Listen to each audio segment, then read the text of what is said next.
మానసికంగా నన్ను ఇబ్బంది పెట్టాలనుకుంటే ఒకేసారి ఇంత విషం ఇచ్చి చంపేయండి. నా కొడుకు చనిపోయినప్పుడే నేను సగం చచ్చిపోయాను. ఇంకా మానసికంగా ఇబ్బంది పెట్టొద్దు. నాలాంటి వాడిని ఏడిపిస్తే అంటే ఏడిపించండి. నన్ను అవమానించి ఏం సాధిస్తారు? నేను తప్పు చేస్తే దేవుడు శిక్షిస్తాడు అంటూ మంత్రి కోమటిరెడ్డి వెంకటరెడ్డి ఆవేదన వ్యక్తం చేశారు. మంత్రుల నివాస సముదాయంలోని తన కార్యాలయంలో విలేకరులతో మాట్లాడుతూ సీఎం మంత్రులపై మీడియాలో వస్తున్న కథనాలపై స్పందించారు.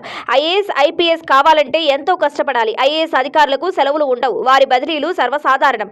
మీకు కూడా కుటుంబాలు ఉంటాయి. మీకు కూడా ఇటువంటి పరిస్థితి ఎదురైతే ఎంత బాధ కలుగుతుందో ఆలోచించుకోండి అన్నారు. రాజకీయాల్లో విమర్శలు, ప్రతి విమర్శలు సర్వసాధారణమని, ఐఏఎస్ అధికారులకు కూడా కుటుంబాలు ఉంటాయని, వారిని మానసికంగా ఇబ్బందులకు గురి చేయడం సరికాదని హితవు పలికారు. మహిళలు ఉద్యోగాలు చేయటమే తప్ప మంత్రుల ఇళ్లలో ఇబ్బందులు కలిగించి ఏం సాధిస్తారు? ఫోన్ మాట్లాడకపోతే, ఫోన్ ఎత్తకపోతే అసత్య వార్తలు రాస్తారా? ఫోన్ మాట్లాడుకుంటూ పోతే అధికారంలో సమీక్షలు ఎప్పుడు చేయాలి?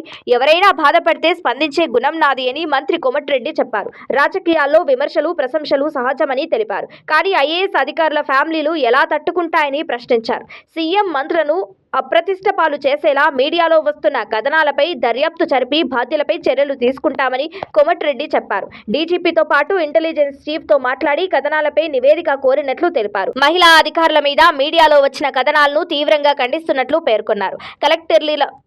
కలెక్టర్ల బదిలీలు సీఎం పరిధిలో